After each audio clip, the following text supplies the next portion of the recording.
One of the things I love about gaming is gathering around the TV together playing with family or friends. While I do a fair share of online multiplayer as well with my family, there is just something special about playing together while you're all in the same room. That's why I wanted to make a list of 10 of my favorite local multiplayer games to play. There are a few restrictions to this list. First, I'm focusing on games available on the PlayStation, particularly the PS4 and the PS5, as that's what I've played together with my family the most and what's easiest to find available. Second, I'm only adding games that I've actually played. I have not played every game out there, so there is always room for some better games to come along and change this list up. I'm also always up to try new local multiplayer games, so feel free to send out your favorite recommendations in the comments below. Lastly, I'm only adding games that I've actually played the local multiplayer on. I know that I love games like Diablo, Stardew Valley, and Vampire Survivors, but I've never played their local multiplayer modes. I've either played them solo or with online multiplayer.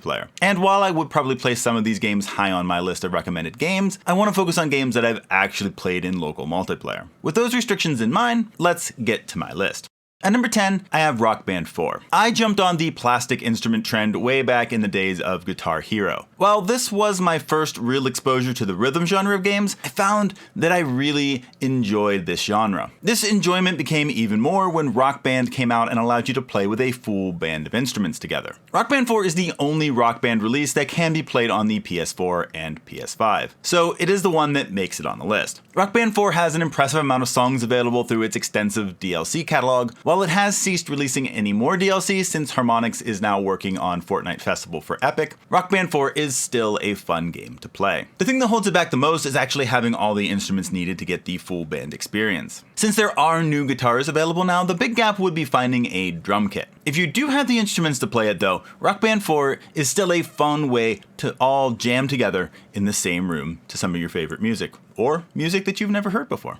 At number 9, I have Moon Hunters. This is an isometric action RPG with roguelike elements. You play as a group of heroes from a number of different classes and seek to save the moon from the wicked sun cult. Each time you start a run, the locations are procedurally generated, which creates a unique experience every time. This is particularly found in the various dialogue choices and decisions that you'll run into throughout the game. These choices can result in you having different personality traits like wise, brave, or vengeful, and these personality traits can open up different options and interactions depending on what you have. Each playthrough can also allow you to find new things to unlock, like foods for cooking, new characters, abilities, or starting towns for later runs that expand the scope of the game. Your characters can be then memorialized in the heavens as constellations at the end of each of your runs. And this creates a fun touch where you can remember the exploits of previous heroes. I know in one of our playthroughs, one of my characters had this seductive trait and wound up seducing the final boss, and it just has created this epic memory that whenever we see his constellation, it reminds us of that one playthrough. Now the game can be a bit on the short side, but I find that okay with the game wanting to focus on multiple playthroughs and unlocking new things and not wanting to make it even more tedious than it kind of can be. The bigger issue for me here in terms of repetition is that the combat can be a bit repetitive and not really have a lot of variety. It's not terrible, like there are at least a few different skills that you can have and you can upgrade those skills, but it's not nearly as deep as systems and action RPGs like Diablo, for instance. Now that hasn't stopped us from enjoying the game and making new stories each playthrough, but it's worth noting that the game isn't perfect, even if it has been fun to play for us.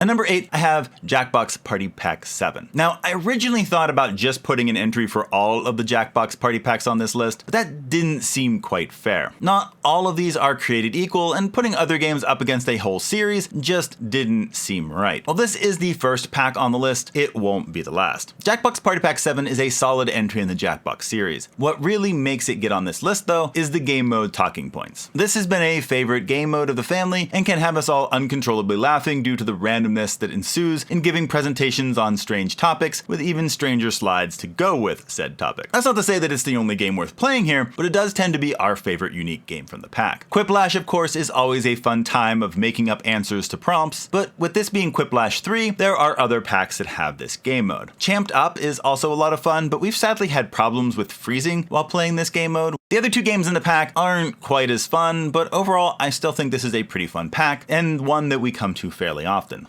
At number 7, I have Stickbold, a dodgeball adventure. Now, a game doesn't have to be complex to be a lot of fun. Sometimes the simple games are the best to play with a group in a room because it allows for people to not need to be expert gamers to still have a lot of fun with the game and even to be somewhat competitive. Stickbold is a dodgeball game. Okay, it's a bit of a wacky dodgeball game, but the basic idea is to hit each other with dodgeballs and knock out the opposing team. The wacky part is that each location you go to has unique ways that you can stun or knock out opponents in less normal ways. At the gym, you can throw sausages at opponents to stun them. At the park, you can throw beehives or try to knock the opposing team into the path of an oncoming bus. It can wind up being a lot of crazy fun. To add to that fun, if you get eliminated, you can also do things from the sideline that can help your teammate out in the match. For example, at the gym, one of the powers is that you can ride a power waxer to try to take out anyone foolish enough to get in your way, which can also include your own teammate. Stickbold is just a lot of fun. Sure, it's simple and may not be a game for an epically long gaming session, but as a game to come to every so often for a night of dodgeball shenanigans, it's a great time.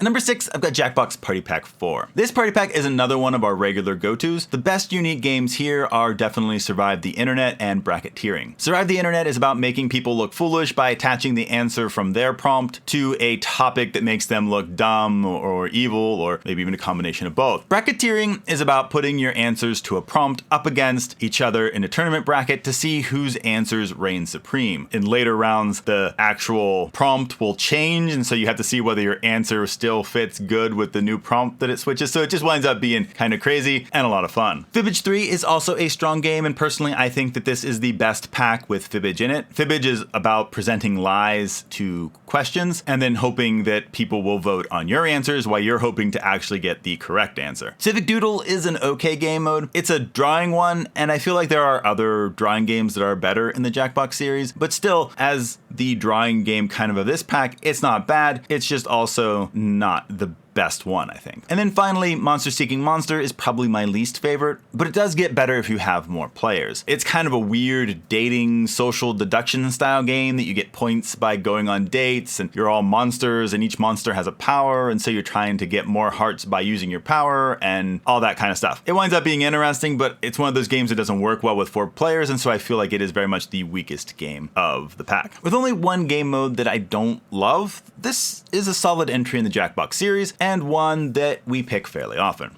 At number 5, I have Overcooked All You Can Eat Edition. Overcooked is a fun series where you're trying to prepare food orders as fast and efficiently as you can. Instead of having to try to figure out which game in the series is better, Overcooked or Overcooked 2, Overcooked All You Can Eat Edition mixes the two games together in one meal. While these games always start out easy with simple orders and level designs, things can get a little crazy as you progress and are met with more complex orders and crazy levels that make your cooking quite a difficult time. This increase in difficulty over time can make playing with others kind of frustrating if they're not able to keep up with some of the platforming and the keeping everything in order and making sure that everything gets done in the right order in the right time and all that kind of stuff. Even so, Overcooked All You Can Eat is filled with content and a lot of fun to play with all of the crazy levels and foods to make. While maybe not as casual as it may seem at first, it's still a lot of fun and can make for some really good laughs as long as you don't take the game too seriously.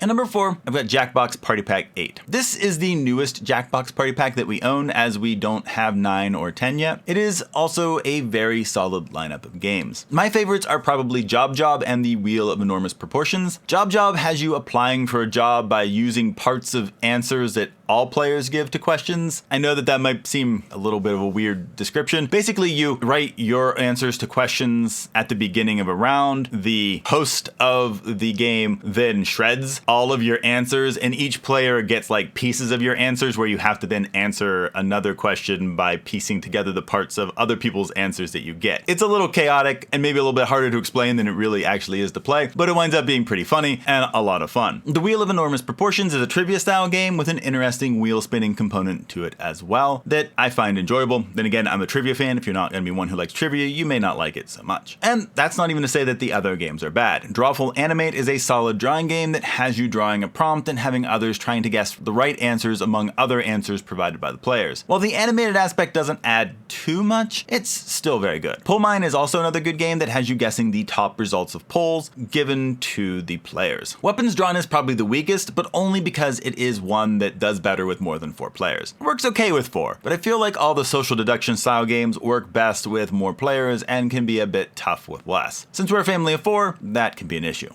At number 3, I have Towerfall Ascension. This was one of the first local multiplayer games I remember playing with my whole family. Towerfall Ascension is an action platformer where you are all archers battling enemies or each other. This is one thing that's really nice about Towerfall, is that there is a local co-op mode and a local versus mode. So you can kind of play based on what you're feeling like. You want to take out enemies together, or do you want to take each other out? That said, I think we've spent much more time playing the versus mode than we have the co-op. This is just a game that we've had a lot of enjoyment out of. It has a tight control scheme and a lot of fun variations that can go into the game. There's multiple styles of levels that give you certain arrows and chests, and you can also have all these little settings that you can set at the beginning to vary your play experience. We have a lot of fun loading ourselves full quivers of random types of arrows at the start and then just letting chaos ensue. We also like having to where if you die, your ghost comes back and can go and like run into other players and kill them afterwards. So it winds up being a lot of fun, because not only do you like, oh, I've got this person and I've killed them, but then you're like, oh no, their ghost is now coming and can I take it out before it takes me out? Sadly, we don't play this game as much as we used to, but we've put quite a bit of time into shooting each other with arrows over the years. We'll still play it from time to time, but in the midst of all the other games we have, it gets forgotten about sometimes. But when we do play it, we still have a really good time with it. At number 2, I have Ultimate Chicken Horse. This is the newest to us game on the list. A couple of months ago, we gave this game a try and it has been a lot of fun. The idea behind it is really simple. Traverse a level with your animal character of choice from the starting line to the goal. The catch is that at the start of every level, you can pick something to place in the level. These could be simple ledges to make the level easier, or it could be some kind of death trap like flamethrowers, crossbows, or barbed wire. Well, getting to the goal of the level is what you want to do. You want to do it while others don't make it. If everyone makes it, then no points are awarded. If nobody makes it, you also get no points. So this makes for a game that is just pure chaotic fun as you're wanting to make a level that is hard enough for some people to die, but not too hard that everybody dies. If you're not a fan of platforming, then the game could get frustrating, but sometimes even dying in crazy and absurd ways is half the fun in this game. Even though we only played it for the first time a couple of months ago, we've played it a number of times since and has become one of my favorite local multiplayer games. And at number 1, the Jackbox Party Pack 3. While I haven't kept meticulous track of our Jackbox playing, I wouldn't be surprised if Jackbox Party Pack 3 is the pack we've played the most. It's one of the packs we've had longer than many of the others, and it has a solid lineup of games. We're all a big fan of Quiplash, and this pack comes with Quiplash 2. Faking It is probably the favorite of the family in this pack. This game has everyone knowing the prompt except for one person, and they have to try to fit in depending on the game type. This could involve raising a hand, putting up a number, pointing at another player, or making a face. It can be very challenging to be the one who's trying to fit in, but it's also very funny when you make a very wrong choice and boldly proclaim to not shower for a week, or that you eat 7 steaks in a week and then totally out yourself as the faker. Espionage is probably the second most popular of the unique games to this pack. Here, players take turns being given a question where you have to guess a certain percentage. Other players then guess if the real answer is higher or lower than that player's guess. The guesser then gets points based on how close they were to the real answer, and others get points if they guessed correctly on where the real answer was, whether it was higher or lower. It was just a unique game and has some fun questions that can be kind of tough to answer, and yeah, I have a lot of fun with it. Personally, I also really like Trivia Murder Party. Since I'm fairly good at trivia though, nobody else really likes playing with me as I tend to murder everyone else. Or, more accurately, let everyone else get murdered, given the theme of the game. I would say that TKO is probably the weakest of the pack, but it's still a very solid drawing game where you make t-shirts and have them face off against each other. It's just a really great pack of games, and that's what lands it at the top of my list. So those are my top 10 PlayStation games with local multiplayer. I know I haven't played every game with local multiplayer, but of the ones we've played, these are the ones that I would highly recommend. As I play more, I'm sure this list will change, and I may even try to make a list later on without all of the Jackbox party packs in the future. As I said at the beginning, there's just something special about playing games all together in one room. And so I wanted to share my current favorites and maybe make this a list I revisit every so often and update as new games shake the list up a bit. What are some of your favorite local multiplayer games for the PlayStation? I'd love to hear about your favorites in the comments, both just to share the love of games like this, but also to know games to check out for the future. That's all for this video though, so I'll see you in the next one.